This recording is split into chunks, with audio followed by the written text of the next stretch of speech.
Hi, everyone. I'm just going to wait a couple minutes for people to show up.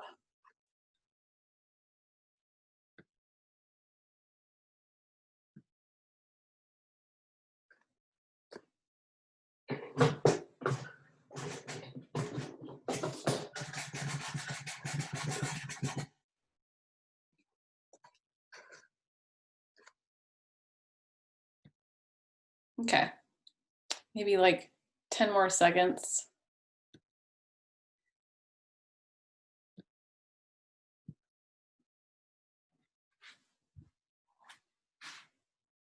So I have to turn my phone off. Okay, so thanks for joining me. Really appreciate it. And I'm Neely Quinn. I am excited that we're on our 4th day of this 5-day nutrition challenge. I asked you guys for some feedback about how things are going in the Facebook group, and you guys, it seems like if you're not making changes to your diets, you're at least looking at your diets and like making observations, which is awesome. And this process can take a long time. Like it took me a long time to figure out what works for my diet because we're resistant to change and it's hard to change these things. But just knowing, I think, is the first step. And I'm really excited that you guys are taking this seriously. So today I'm going to talk about calories and how they relate with energy levels. And this is a big topic, but I'm just going to try to distill it down into some basics. And this talk is only going to be about 8 minutes long. But as we're talking, if you have questions, just put them in the chat box and then I'll get to them afterward. So again, I have to disclaim this every time. Everybody is very different, and what works for one person isn't probably going to work for the next person. And all of our metabolisms are very different, and it can be tricky, and that's why this stuff takes time. But what I'm saying and what I'm suggesting isn't necessarily like across the board recommendations, but it will help as many people as possible. So people think of calorie counting as this terrible, laborious thing that will make you feel like you're starving.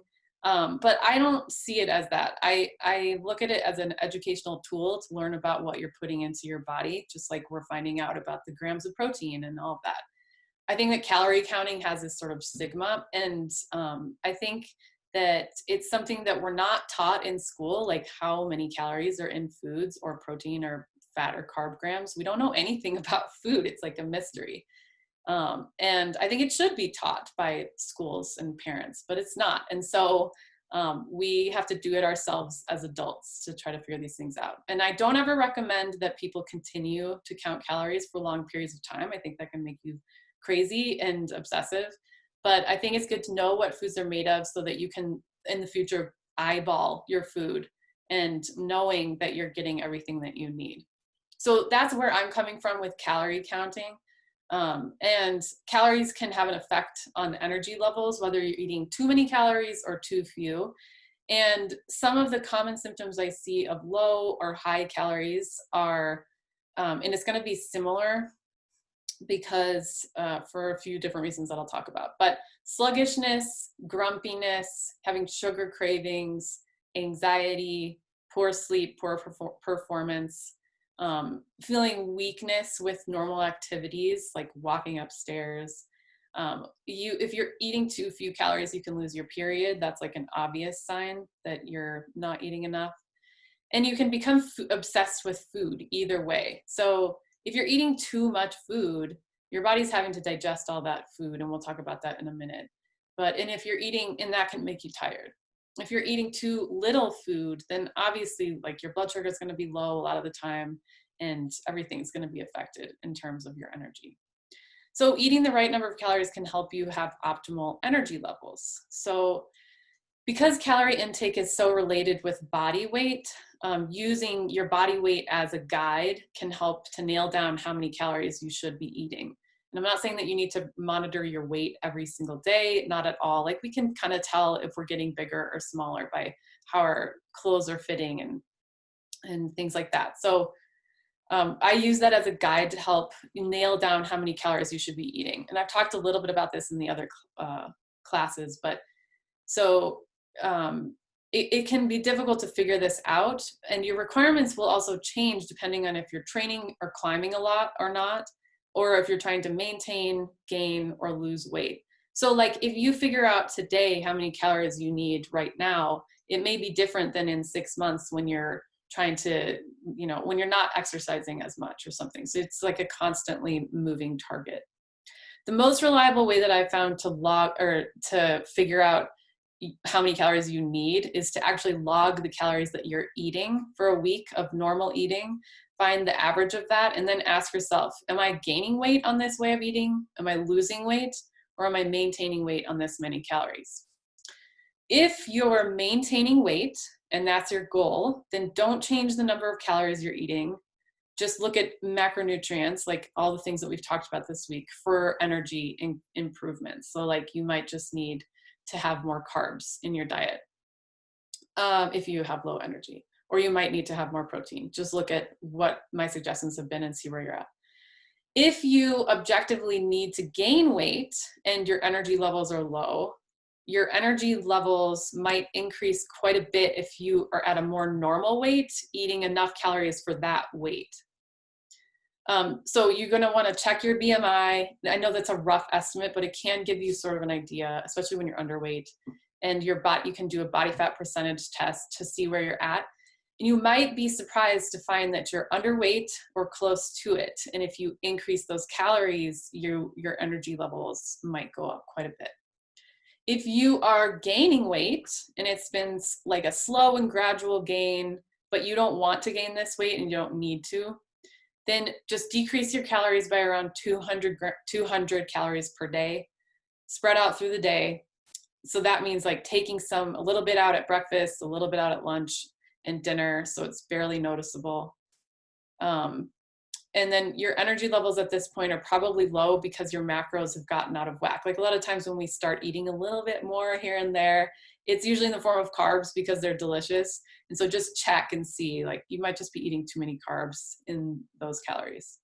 If you're losing weight and trying to, and your energy levels are not good, then look at your macros first. You could just need to increase your carbs, and that will fix the problem and help you continue to lean out if that's your goal.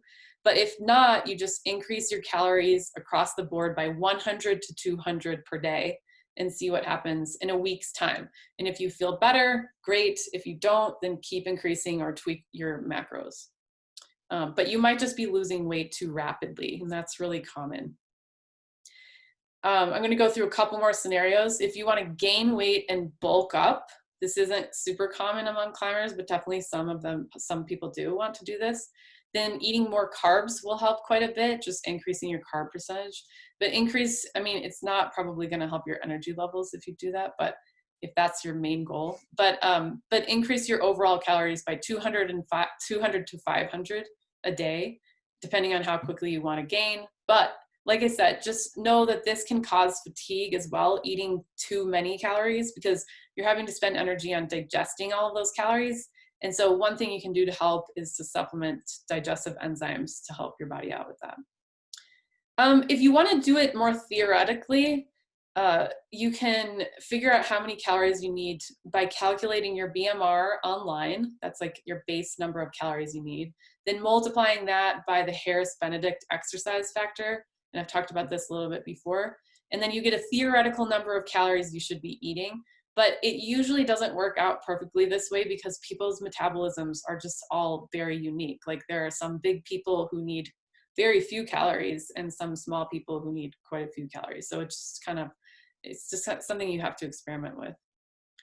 We've talked a lot about overall calories per day, but you should also be aware of your calorie amounts per meal and per snack. So I find that if they're evenly dispersed through the day, as in your breakfast, lunch, and dinner are all approximately the same size, it improves energy levels and makes you feel good during your workouts and climbing sessions, as opposed to having like a really small breakfast and a small lunch and then a big dinner or something like that. So your assignment for today is log what you're eating for a while see what your average is, and then try to relate with the scenarios I mentioned above and make adjustments as necessary. So I will take questions now. Anything about calories or anything else really?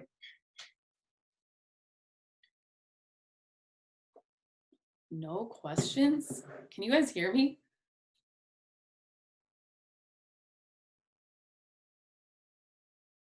Can anybody? Yes. Okay, that's good. Okay, so no questions. Like any question? Okay, you mentioned digestive enzymes.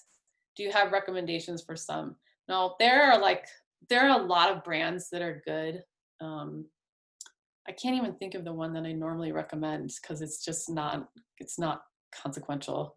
I would definitely go to like a health food store and get them there or off of Amazon and just look for something with really high ratings. But you want it to be an enzyme spectrum. And honestly, a lot of those digestive enzymes, those supplements will have like a million other ingredients in them, some of which ironically cause bloating and gas. So just look for one that is just enzymes. It's like protease, lactase, amylase, all those, and that's it. This isn't about calories, but would you mind elaborating on your feelings about coffee? I've gotten a lot of questions about this. Um, yes, I will. Um, so everybody, I won't go too far into this, but everybody has their own tolerance for caffeine. There's like the no tolerance whatsoever, and then like my dad who can drink a pot of coffee a day and he's totally fine. No issues with sleep, no issues with energy or anything. And so we're all just sort of somewhere in there. And I honestly just recommend that you figure out where you are on that spectrum. And the only way to do that really is to stop drinking caffeine and consuming it. And that's only if you're having symptoms. Like, is your energy bad? Are you sleeping poorly? Are your anxiety levels high? Are you really shaky on climbs? Do you have sweaty palms? Like, all those things can be caused by caffeine. So that's kind of the gist of it. Uh, okay, is it okay to be training yet trying to drop a few pounds? It is, and I have done it. It's fine. You just have to listen to your body. And sometimes, if you're restricting calories and carbs, if you feel very low energy and you're not being able to get through your workouts, then it's counterproductive, right? So you want to just like be sort of right at that edge of feeling pretty good and also losing weight, and like definitely being able to get through your workouts and recovering from them. And a lot of times what that requires are carb refeeds, like once every week or something, just eating more carbs, more calories, just kind of eating to total satiety. And that can be really helpful. It is possible, but it's just not something that I recommend to a lot of people. You have to be really careful and really listen. This isn't about calories, but would you, I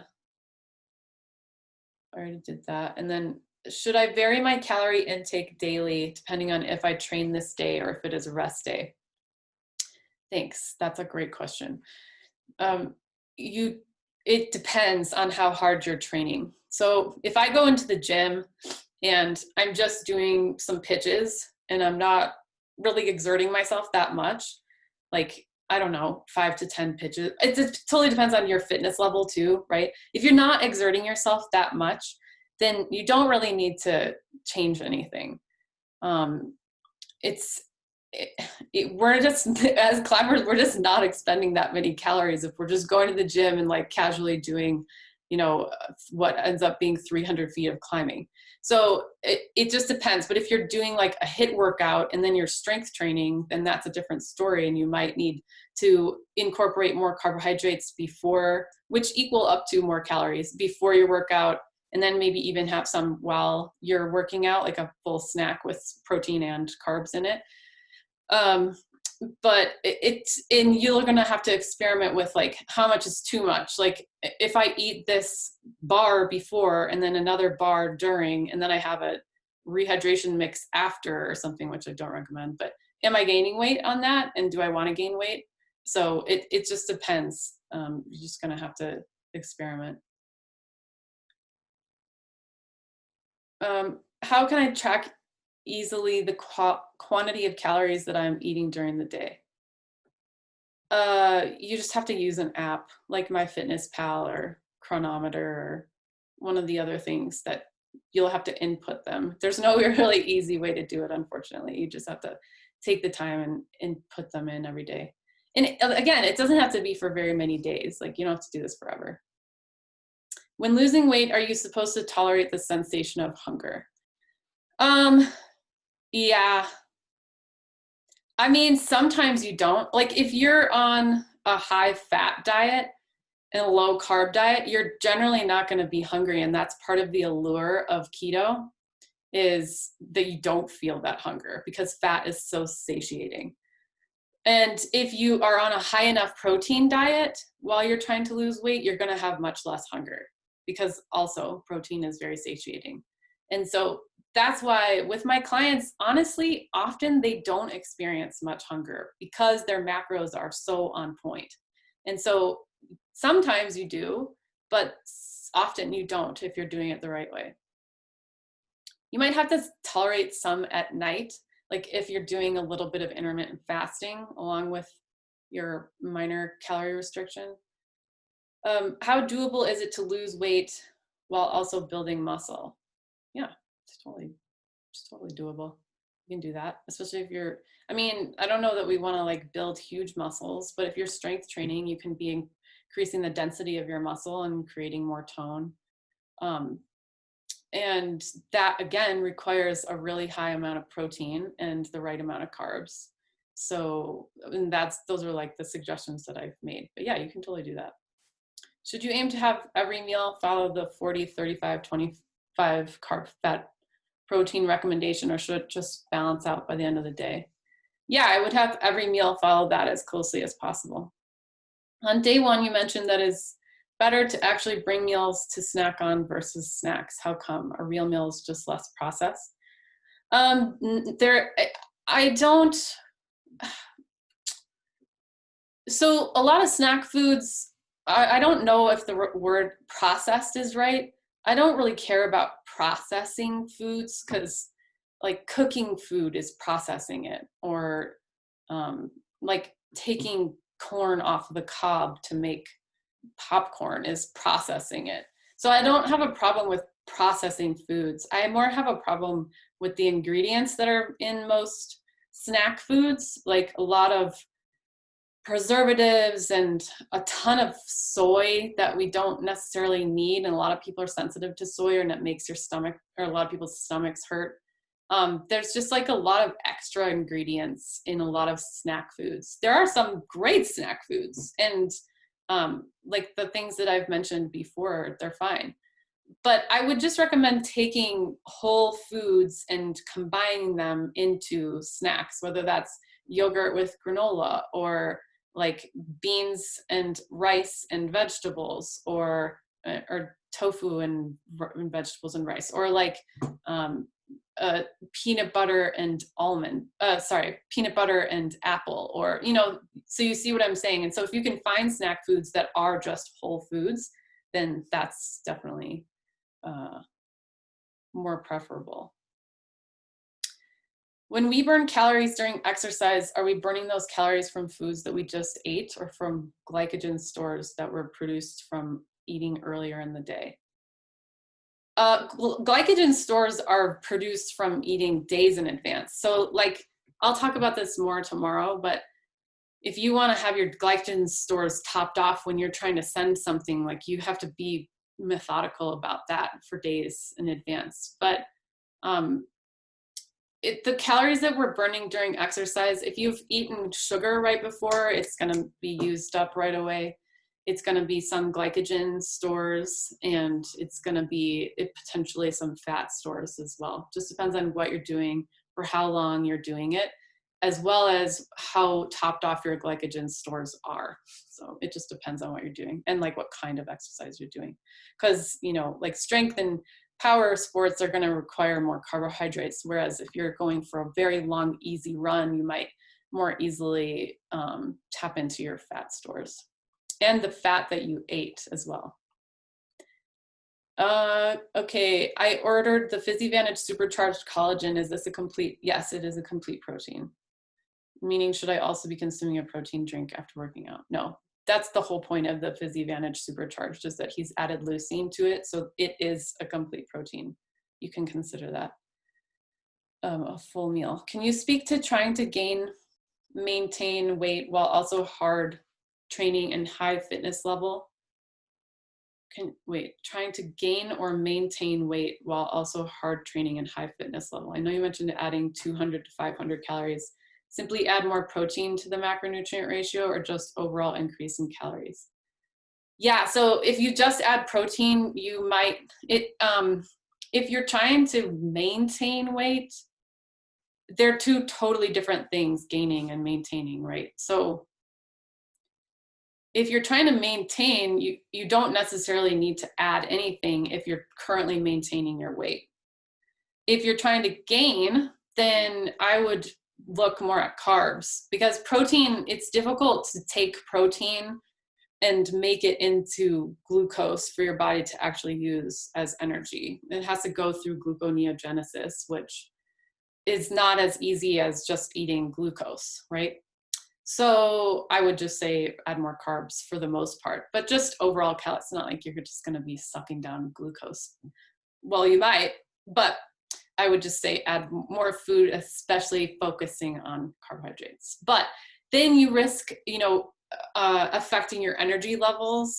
And so in your case, if your energy levels are struggling, then I would just add calories across the board. So like every time you put food on your plate, just add a little bit more of whatever it is you're eating. So more meat, more beans, more rice, more veggies, more oil, everything. Sort of, I can't think of the word, but evenly.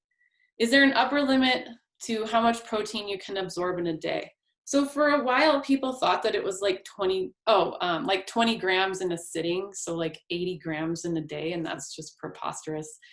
But there's more research on that right now, and I don't really trust the research, because like people are doing just fine on carnivore diets and have for millennia and thousands of years, where people are just fine eating tons of protein and tons of fat and very few carbs. So I wouldn't worry too much about that. And unless you're trying very hard, you're not going to reach that limit. Like there was a study that I just looked at the other day that said that you could have like 40 grams in a sitting and up to 4 times a day. And that was totally fine and absorbable. But again, that's 160 grams in a day. And it's hard for people to even get 100 a lot of the time. So I hope that helps. Any other questions? I can take 1 or 2 more. You're welcome, Sarah. Thanks, Eric. Yes, you're welcome. Anything else? Cool. Then that is the last question then. And tomorrow we'll be meeting at the same time, and I'm going to be talking about crag food. And then I have an announcement for you after that. So stay tuned for that. I'll email these out, and I'm in the Facebook group pretty regularly answering questions. So definitely go over there if you have like more private questions, or just email me if you do. Okay, have a good one. Bye.